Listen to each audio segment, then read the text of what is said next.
Ever get the feeling that the whole story of Christianity spreading is kind of like, boom, done, everyone's Christian by the 5th century? Yeah, it's a common misconception, for sure. The Roman Empire thing, it was big, obviously, but to say that was it, worldwide takeover, that misses so much. Right, right. Like what happened next? That's what we're digging into today, folks. Exactly. We're talking 500 AD to 1792, the long game, after that initial burst.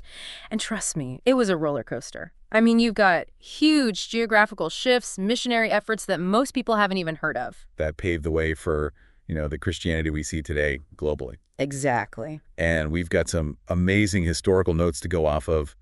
Medieval missions, Renaissance missions. The scope is mind-blowing. We're talking Northern Europe. We're talking deep into Asia. And the challenges these early missionaries faced, wow, talk about diverse.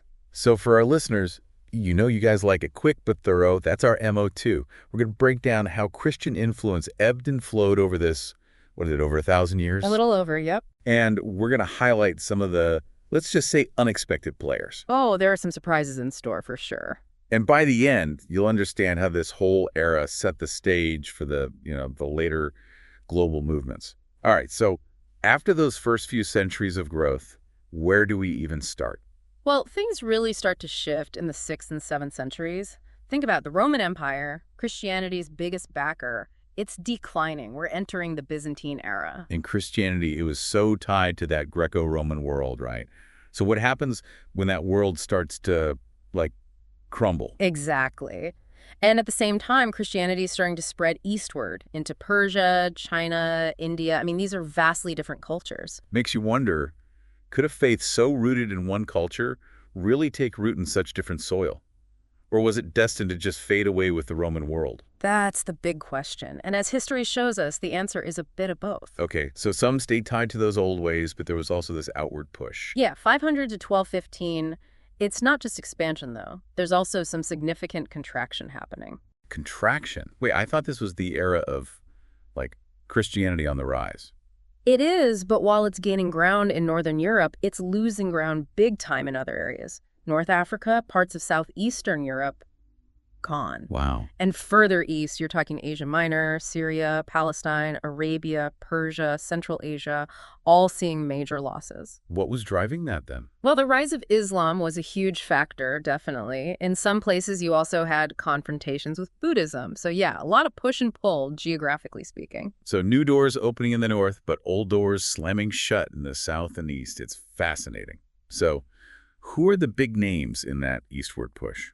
Well, one group that really stands out, even though they weren't exactly mainstream, are the Nestorians. They had some theological disagreements, which led to their separation from the main church, but man, were they missionary-minded. The Nestorians. I've heard the name, but honestly, I don't know much about them. They followed those well-established trade routes eastward, set up communities all across Mesopotamia, Persia, even went as far as southern India. No kidding. Yeah, the Martama churches in India actually trace their roots back to the Nestorians. See, that's what I love about this deep dive. Yes. You learn something new every time. So, theological differences or not, these guys were serious about spreading the faith. Absolutely. And get this, their most ambitious endeavor, their mission to China, starts around 635 AD, and we actually have this incredible historical marker called the Nestorian stele. It was discovered in the 17th century, but it tells the story of their arrival and early spread in China. A first-hand account from way back then. That's amazing. What does it say? Well, it says they were received well by the emperor at the time. And get this, their faith supposedly spread across 10 provinces, 100 cities. 100 cities. Wow, they really made an impact. They did, but sadly it didn't last. An imperial decree against monasteries, mainly aimed at Buddhists, it also hit the Nestorians pretty hard. And after a couple of centuries, they were basically forced out. That's a bummer. It is. But here's the thing. Even though they were suppressed, some remnants survived. And get this, when the Franciscan missionaries show up in China much later in the 13th century, the Nestorians actually oppose them. Wow. Talk about a complicated history. Sounds like the Nestorians deserve a lot more recognition than they usually get. Definitely. A truly remarkable chapter in the eastward spread of Christianity, even if it ultimately faced some serious roadblocks. So lots going on in the East. What about back home in Europe? What was happening there while all this was going down? Well, the Christianization of Europe, 500 to 1215, that's another huge part of the story. Great Britain, for instance, had basically lost its Christian presence after the Anglo-Saxon invasions. Right, right. So in the 6th century, you have this re-evangelization effort. Two main groups leading the charge. Celtic missionaries from Ireland, guys like Columba, based on the island of Iona. Iona, okay. And then you have the Benedictines, sent straight from Rome by Pope Gregory the Great. Augustine was the big name there, leading the mission to England. So like a Christian reboot for Britain, with different approaches competing, and ultimately the Roman style wins out. Exactly. And on the continent, things get even more interesting. You see a ton of missionary activity, and it's not coming primarily from Rome. Really? Yeah, a lot of these missionaries, they're coming from England and Ireland. Those who had been evangelized earlier, the Celtic missionaries kept going, Switzerland, Gaul. Then you have Willibrord and his crew evangelizing the Frisians in the Low Countries. Oh, yeah, the Low Country. And then, of course, there's Boniface, 8th century Germany. Oh, yeah, Boniface. Wasn't he the one who chopped down that sacred oak? Bold move. That's him, the sacred oak of Thor at Geismar. It's a classic example of a power encounter, a direct challenge to those local pagan beliefs. So yeah, the English church, they played a huge role in shaping the religious landscape of Europe. So from being evangelized to sending out their own missionaries, England really came full circle. It did. Now, Scandinavia, that was a whole other challenge. You're talking Vikings, strong pagan culture. Right, the Vikings. Yeah, their raids in the 9th century, they almost undid a lot of the earlier missionary work. But despite the danger, you have these brave missionaries venturing into Denmark, Norway, Sweden. Talk about a tough crowd. Yeah, no kidding. Ansgar, a Frankish monk trained in the Irish tradition, he's a key figure here, becomes a papal legate for the region. But it's slow going, lots of ups and downs. Okay. Denmark finally becomes officially Christian around 1104. In Norway, you have kings like Olaf Tryggvason. He uses, let's just say, a combination of persuasion and force to bring people to the faith. In Sweden, it's a gradual process, but with royal support, they eventually accept Christianity by the mid-12th century. Persuasion and force. Not exactly what you think of when you picture missionary work. Yeah, it's a reminder of how intertwined religion and politics were back then. And speaking of intertwine, Eastern Europe, that's where you see two distinct streams of Christianity developing, Roman and Byzantine. Right, the split that eventually leads to the Catholic and Orthodox churches. Exactly. You have the Patriarch of Constantinople and the Pope in Rome, both vying for influence. In the East, the Byzantine Patriarch's influence wins out, which ultimately leads to the formal schism in 1054. So, two different versions of Christianity taking root. Yeah, and while they weren't as outward focused as the Western Church, the Eastern churches still played a huge role in spreading Christianity in Eastern Europe. Cyril and Methodius, their work among the Slavs is particularly significant. Oh yeah, Cyril and Methodius, weren't they the ones who created the Cyrillic alphabet? That's right. They realized, hey, to really reach people, you got to speak their language. So they developed the Glagolitic alphabet, which later evolved into Cyrillic, and they translate the scriptures into Slavic languages. A brilliant move, mission-wise. Makes sense. Their work in Moravia, it leads to the conversion of King Boris I in Bulgaria, and Bulgaria becomes a center of Slavic Christianity. So it's like a domino effect. Yeah, exactly. From there, it spreads to Russia.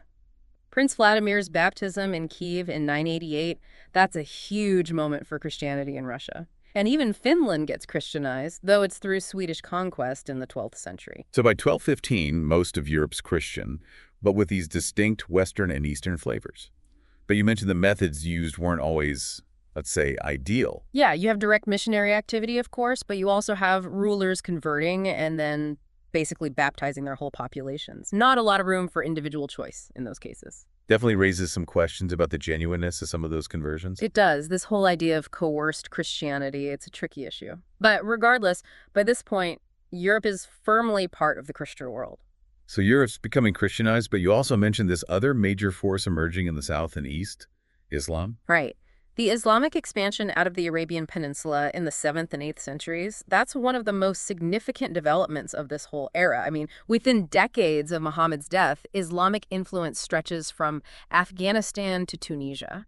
And by the early 8th century, they're in Spain, even parts of France. And that's where the Battle of Tours comes in, right? 732 AD. Exactly. Charles Martel's victory there, it's generally seen as the event that stopped the Islamic advance further into Western Europe.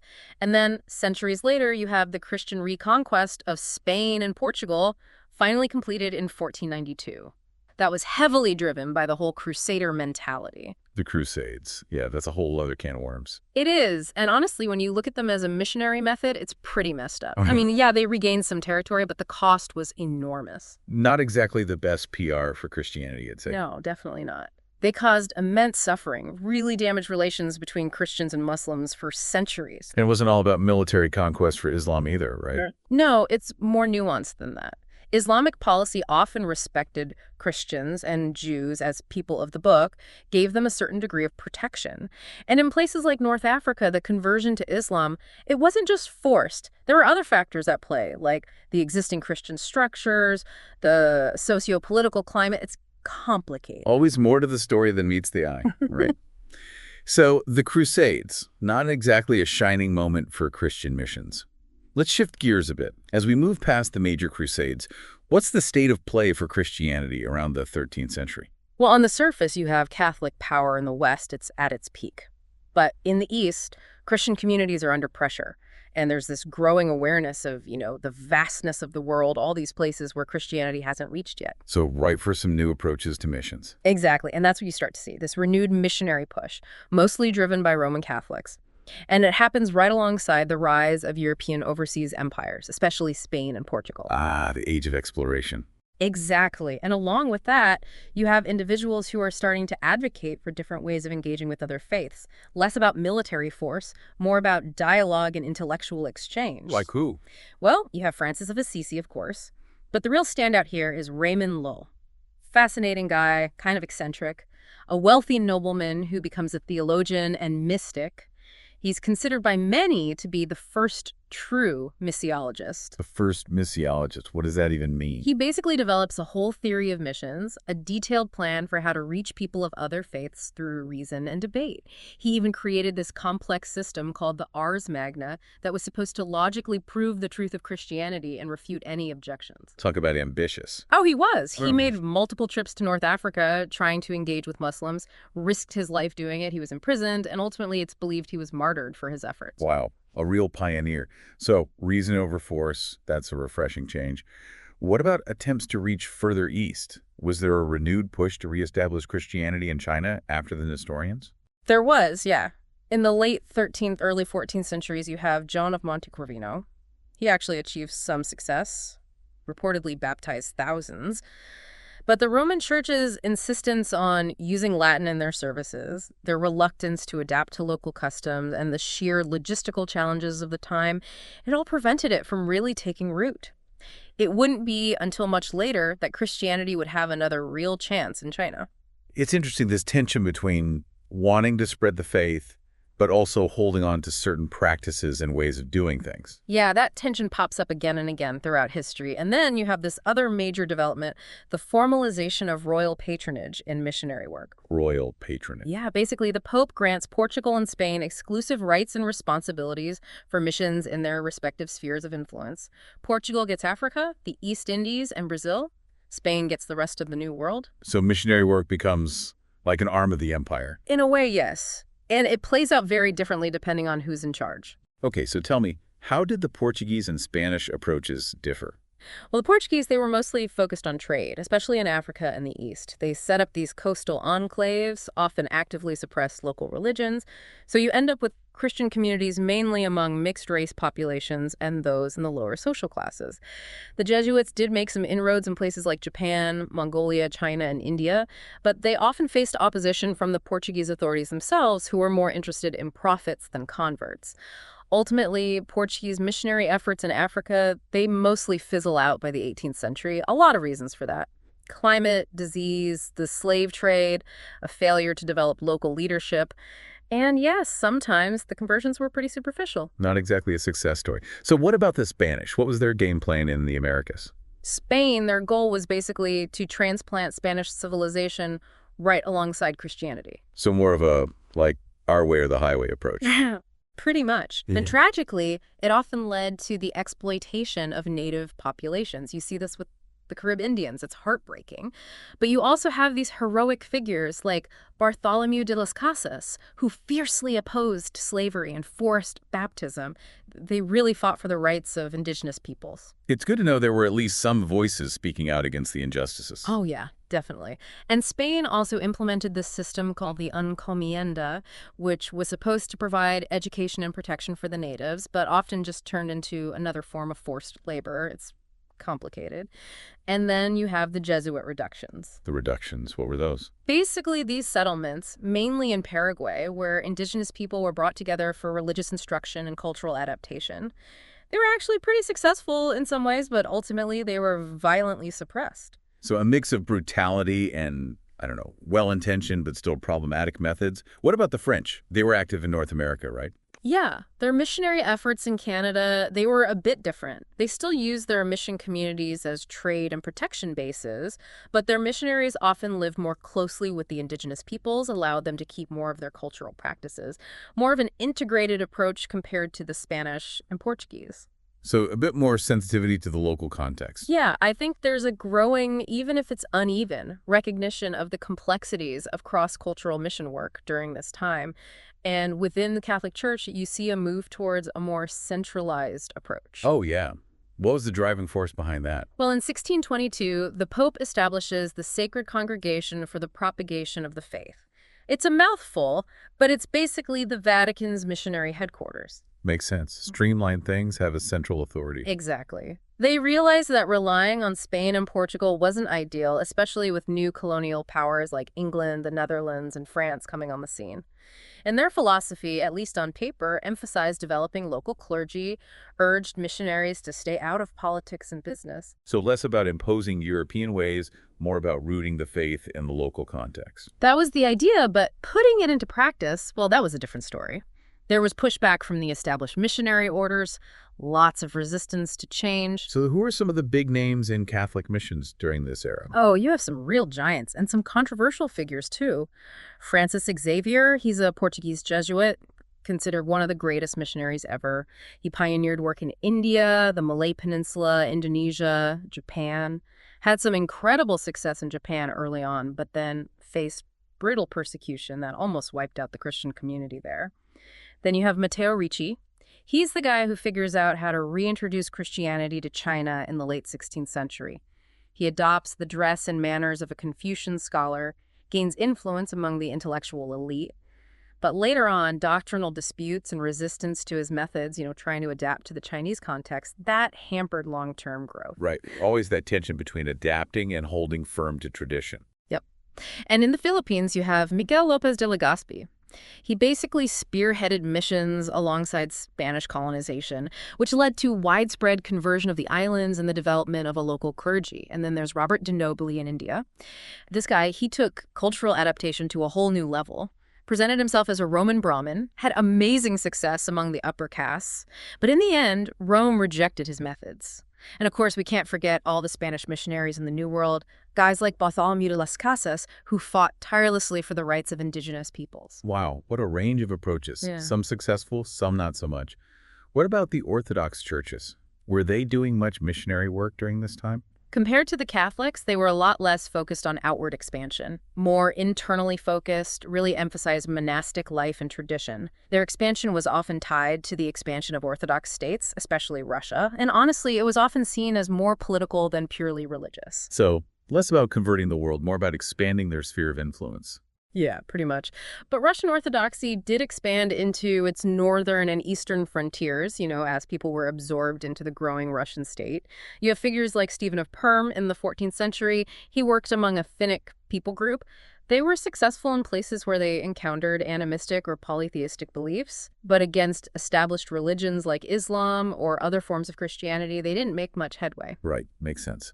So earlier you mentioned medieval dissidents. Who were these guys, and what's their role in this whole story of Christian expansion? Ah, yes. Groups like the Petrobrusians, Waldensians, Lollards, Bohemian Brethren, these were people who disagreed with the doctrines and practices of both the Roman and Orthodox churches. So like the proto-reformers. Yeah, you could say that. They were heavily persecuted, so their histories are often fragmented and incomplete. But it's fascinating to think that With their different interpretations of Christianity, they might have engaged in missionary work if they weren't constantly under threat. They laid some of the groundwork for the Reformation, which ultimately provided a lot of the theological fuel for the modern missionary movement. Okay, so that brings us to the Protestant Reformation. It's kind of surprising to hear that the early reformers weren't exactly known for their missionary zeal. In fact, you called it the Great Omission. What was going on there? Why the lack of focus on spreading the faith? Yeah, it's an interesting question. A few things were happening. Some early reformers, they interpreted the Bible in a way that suggested the Great Commission, the command to go and make disciples, was only for the original apostles, not something the church should be doing anymore. They were also super focused on their own reforms, battling it out with the Catholics, fighting wars, so outward-focused missions were just not a priority. Right, so internal struggles overshadowing the outward vision. Exactly. And honestly, they didn't have a lot of contact with people of other faiths. They were mostly surrounded by Catholics in Europe, so there wasn't much opportunity to think about global mission. And another big thing, they rejected monastic orders, which in the Catholic Church had been the main force behind missions, and they didn't really have alternative structures in place to fill that gap. So no dedicated missionary force. Got it. And their emphasis on territorial churches, the idea that the church is tied to a specific geographic area, that limited their vision too. Plus, many believed Christ's return was imminent, so why bother with long-term missions? And on top of all that, they were busy writing down their doctrines, arguing with each other about theology, which kind of overshadowed the practical work of spreading the faith. Wow, so a whole bunch of reasons. Mm. But were there any exceptions, any Protestants who did do mission work during this time? Yeah, there were a few isolated cases. You have the Huguenots in the mid-16th century. They set up a colony and a mission in Brazil, but it didn't last. Then there's Venceslas Budovec, a Bohemian nobleman who was actually writing letters to Ottoman scholars trying to engage with Islam. And later on, you have guys like Hadrian Saravia in England and Justinian von Wels in Germany. They start to call for Protestants to take missionary work seriously, but they were mostly ignored or even ridiculed. You also see the very beginnings of Anglican missionary societies that supported work in the New England colonies, mainly among Native American populations. But overall, the Protestant Reformation just didn't prioritize outward mission in any significant way, at least not initially. Okay, so not much action on the Protestant front. Right. What about this period of reform and revival you mentioned from about 1650 to 1792? What's changing in the world of missions during this time? This is where things really start to shift.